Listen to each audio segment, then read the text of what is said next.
नमस्कार। आज हम उत्तर प्रदेश की एक बहुत बड़ी और कह सकते हैं काफ़ी उलझी हुई शिक्षक भर्ती प्रक्रिया पर बात करने वाले हैं।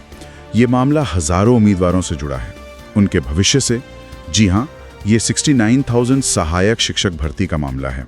और आज हम ख़ास तौर पर इसमें जो आरक्षण वाला एंगल है, जो विवाद हैं और जो बिल्कुल हाल में कुछ डेवलपमेंट्स हुई हैं, उन पर फोकस करेंगे। हमारे पास जो जानकारी है वो हालिया अपडेट्स पर आधारित है।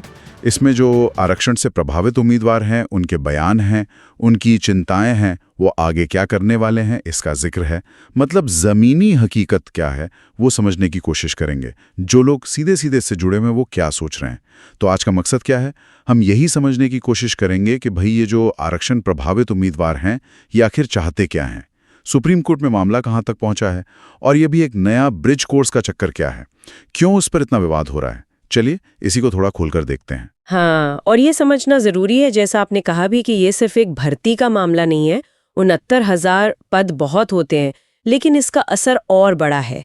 ये अपने आप में दिखाता है कि सरकारी नौकरियों में जो आरक्षण की व्यवस्था है उसको लागू करना कितना मुश्किल हो सकता है। कई बार फिर लंबी कानूनी लड़ाइयाँ चलती हैं, उम्मीदवारों की जिंदगी कैसे प्रभावित होती है, और कभी-कभी जो प्रशासनिक फैसले होते हैं और जो कोर्ट की प्रक्रिया है वो कैसे आमने सामने आ जाती है। इसमें कई पेच हैं जिन पर गौर करना जरूरी है। बिल्कुल। तो सबसे पहले ये जानते हैं कि ये जो उम्मीदवार हैं, जो लगातार आवाज उठा रहे हैं, आरक्षण प्रभावित उम्मीदवार, उनकी इस वक्त मुख्य मांग क्या है? देखिए, अभी जो उनकी सबसे बड़ी और फौरी मांग है वो है सुप्रीम कोर्ट से याची लाभ। उनका कहना है कि भाई जो लोग याचिकाकर्ता बनकर, मतलब पिटिशनर बनकर 2020 से लगातार ये कानूनी लड़ाई लड़ रहे हैं, कोर्ट के चक्कर काट रहे हैं, कम से कम उनको तो नियुक्ति मिलनी चाहिए, उनको राहत मिले। इसी उम्मीद में सबकी नजरें 28 अक्टूबर पर टिकी हैं। सुप्रीम कोर्ट में सुनवाई होनी है। उनको लगता है कि शायद इसी से कुछ रास्ता निकलेगा, कुछ न्याय मिलेगा। याची लाभ, ये शब्द हम बार बार सुन रहे हैं। जरा इसे थोड़ा और खोलकर समझाएंगी कि ये होता क्या है असल में, और इस केस में इसका क्या मतलब है? जरूर। याची लाभ मतलब लिटिगेंट स्पेसिफिक रिलीफ। इसका सीधा सा मतलब ये होता है कि जब कोर्ट कोई फैसला सुनाता है, कोई राहत देता है, तो उसका फायदा आमतौर पर सिर्फ उन्हीं लोगों को मिलता है जिन्होंने कोर्ट में याचिका दायर की थी, यानी जो याची थे, पिटिशनर थे। ये उन पर अपने आप लागू नहीं होता जो शायद प्रभावित तो थे लेकिन कोर्ट नहीं गए। तो इस केस में ये उम्मीदवार उम्मीद कर रहे हैं कि अगर सुप्रीम कोर्ट उनकी बात मानता है, आरक्षण वाली शिकायत को सही पाता है, तो कम से कम उन याचिकाकर्ताओं को तो नौकरी दे दें जिन्होंने केस फाइल किया था। ये एक तरह से मतलब पूरी भर्ती का भविष्य तो अनिश्चित है ही, तो कम से कम अपने लिए एक पक्की राहत पाने की कोशिश है। लेकिन यहाँ एक सवाल है, अगर हम 69,000 भर्तियों की बात कर रहे हैं तो प्रभावित उम्मीदवार तो हजारों में होंगे, शायद लाखों में। तो सिर्फ कुछ 100 या 1000 याचिकाकर्ताओं को ही लाभ देना, ये क्या बाकी लोगों के साथ जो वैसे ही प्रभावित हैं उनके साथ नाइंसाफी नहीं होगी? और क्या ये प्रैक्टिकल भी है? हाँ, ये तो बहुत वैलिड पॉइंट है आपका, और ये याची लाभ के सिद्धांत की एक आम आलोचना भी है, खासकर जब मामला इतने बड़े पैमाने का हो। आलोचक कहते हैं कि ये तो समानता के खिलाफ है, क्योंकि राहत सिर्फ उनको मिल रही है जिनके पास कोर्ट जाने के साधन थे या जानकारी थी। दूसरी तरफ एक तर्क ये भी दिया जाता है कि ये उन लोगों को रिवॉर्ड करता है जिन्होंने सिस्टम की गड़बड़ी को चैलेंज करने की हिम्मत दिखाई। और व्यावहारिकता की बात, हाँ, ये मुश्किल स्थिति पैदा करता है। अगर सिर्फ याचियों को नौकरी मिलती है तो सवाल उठेगा कि बाकी लोगों का क्या, जो बिल्कुल वैसी ही स्थिति में है। कई बार कोर्ट्स ऐसे मामलों में बीच का रास्ता निकालने की कोशिश करती हैं, कभी कभी राहत का दायरा बढ़ा भी देती है, लेकिन मूल सिद्धांत याची लाभ का यही है। और इस केस में भी ये एक बड़ा नैतिक और कानूनी सवाल है। ये तो है। खैर, ये तो हुई मांग की बात, पर इस मामले में एक बहुत बड़ा ट्विस्ट आया था कुछ महीने पहले। हाई कोर्ट का वो फैसला, उसके बारे में बताएं। हाँ, वो एक बहुत बड़ा डेवलपमेंट था। इसी साल 13 अगस्त 2024 को लखनऊ हाईकोर्ट की डबल बेंच ने, डबल बेंच यानी 2 जजों की बेंच? हाँ, 2 जजों की बेंच, जिसके फैसले का वजन सिंगल जज से ज्यादा होता है। तो उस डबल बेंच ने इस 69,000 शिक्षक भर्ती की पूरी चयन सूची ही रद्द कर दी थी। ये अपने आप में एक बहुत बड़ा फैसला था। इसने पूरी भर्ती प्रक्रिया की वैधता पर ही सवाल खड़ा कर दिया, और कारण वही था, आरक्षण के नियमों का कथित उल्लंघन। पूरी लिस्ट ही रद्द। पर ये मामला तो अब सुप्रीम कोर्ट चला गया है ना, तो हाई कोर्ट के फैसले की अभी क्या स्थिति है? बिल्कुल, राज्य सरकार और शायद कुछ चुने हुए उम्मीदवार भी वो हाई कोर्ट के फैसले के खिलाफ सुप्रीम कोर्ट गए हैं। मामला अभी सुप्रीम कोर्ट में पेंडिंग है, मतलब फाइनल फैसला आना बाकी है। लेकिन यहाँ एक बहुत जरूरी बात समझने की है। जब तक सुप्रीम कोर्ट हाई कोर्ट के फैसले पर रोक नहीं लगाता, मतलब स्टे ऑर्डर नहीं देता या उसे पूरी तरह पलट नहीं देता, तब तक कानूनी तौर पर हाई कोर्ट का आदेश ही प्रभावी माना जाता है। अच्छा, हाँ, यानी टेक्निकली आज की तारीख में वो चयन सूची हाई कोर्ट द्वारा रद्द की हुई मानी जाएगी, भले ही आखिरी फैसला सुप्रीम कोर्ट को देना है। ओह, तो इसका मतलब ये हुआ कि लीगली अभी वो लिस्ट एक तरह से सस्पेंडेड है या अवैध है जब तक सुप्रीम कोर्ट कुछ और न कह दे। ये तो वाकई स्थिति को बहुत कॉम्प्लिकेटेड बना देता है और शायद इसी वजह से ये नया ब्रिज कोर्स वाला विवाद खड़ा हुआ है। आप बिल्कुल सही करी जोड़ रहे हैं। यहीं से मामला और ज्यादा उलझ गया है। सोचिए, जब हाई कोर्ट की डबल बेंच ने पूरी चयन सूची ही रद्द कर दी है, तो उस रद्द सूची के बेस पर कोई भी एडमिनिस्ट्रेटिव एक्शन लेना, जैसे कि चुने हुए टीचर्स के लिए कोई कोर्स शुरू करना, ये कानूनी तौर पर बहुत संदिग्ध हो जाता है। यहीं से ये ब्रिज कोर्स वाला विवाद उठा है। सवाल यही है कि क्या एक रद्द मानी जा रही सूची के आधार पर अगला कदम उठाया जा सकता है? ये ब्रिज कोर्स का मामला काफी गर्म है। अभी सुनने में आया है कि राज्य सरकार ने सुप्रीम कोर्ट से इसी 69,000 भर्ती में जो बीएड डिग्री वाले टीचर चुने गए थे, उनके लिए एक ब्रिज कोर्स कराने की परमिशन ले ली है।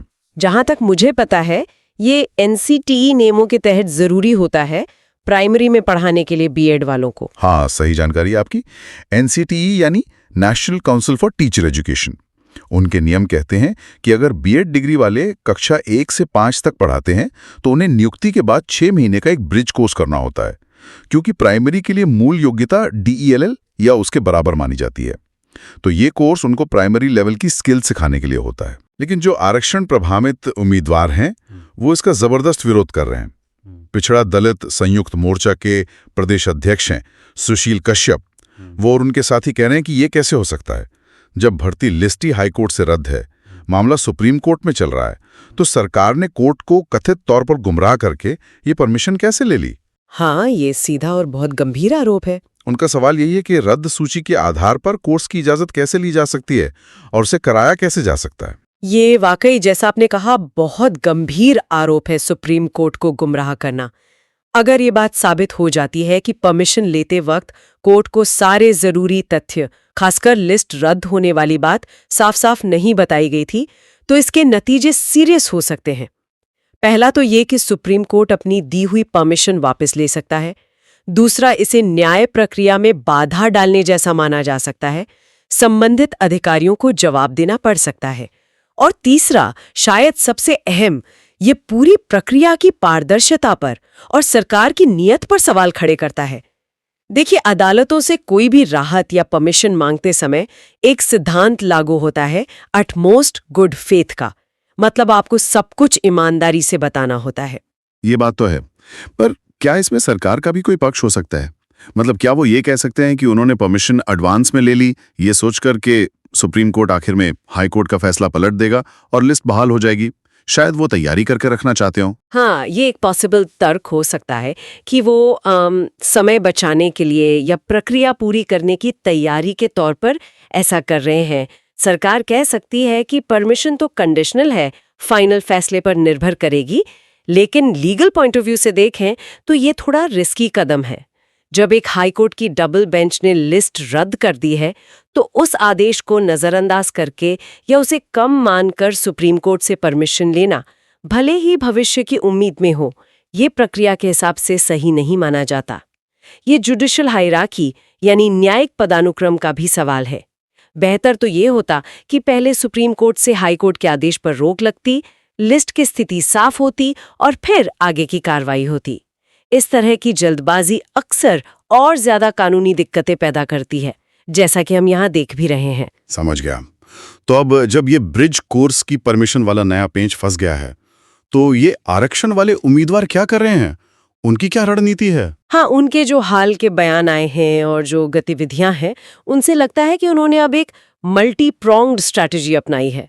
मतलब कई मोर्चों पर काम कर रहे हैं, वो सिर्फ इंतजार नहीं कर रहे हैं। पहला तो उन्होंने कम्युनिकेशन का रास्ता अपनाया है।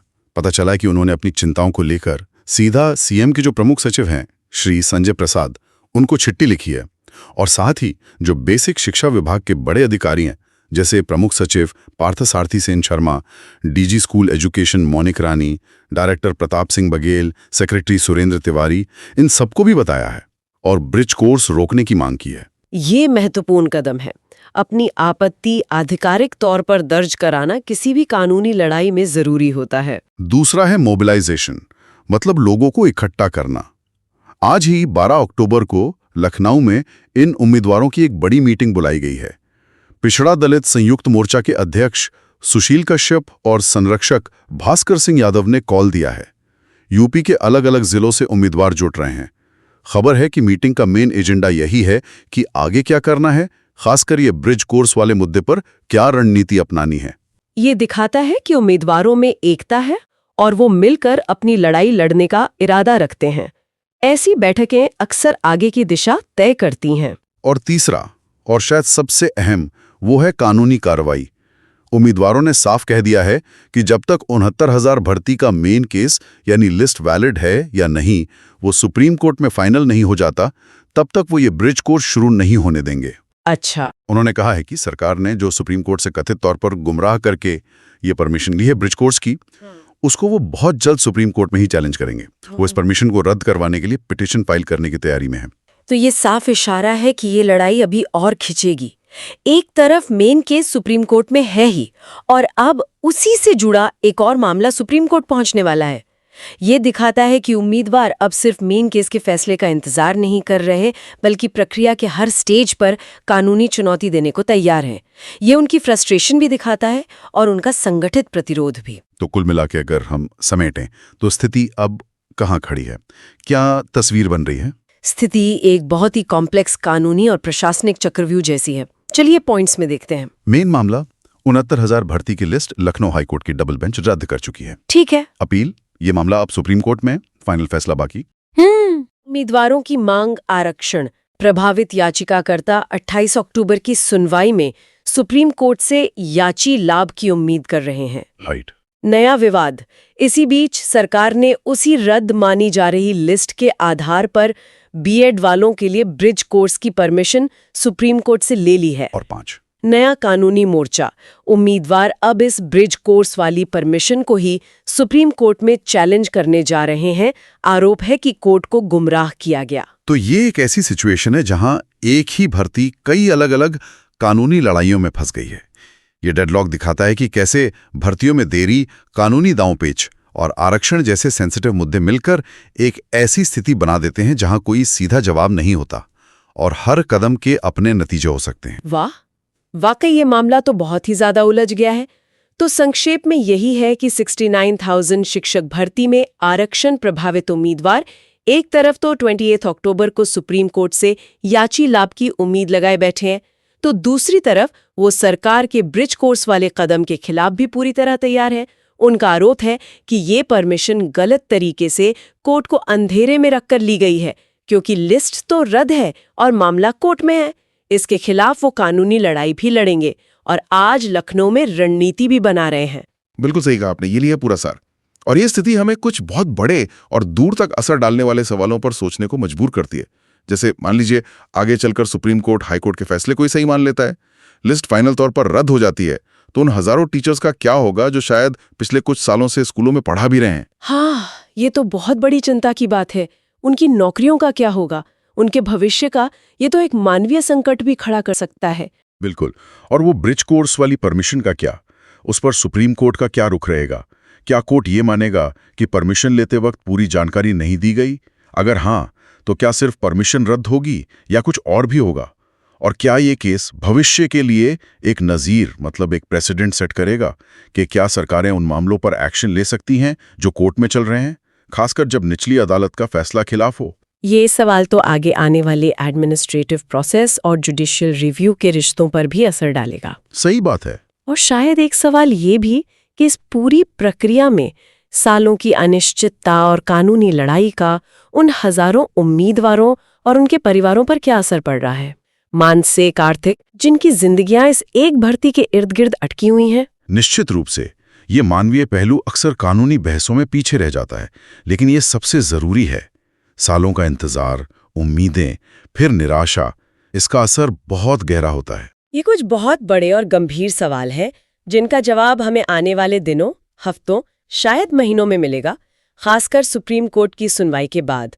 फिलहाल ये तो साफ है कि 69,000 शिक्षक भर्ती का ये सफर अभी खत्म नहीं हुआ है। इसमें अभी कई और मोड़ आने बाकी हैं, कानूनी भी, प्रशासनिक भी और शायद राजनीतिक भी। हम इस पर नजर बनाए रखेंगे।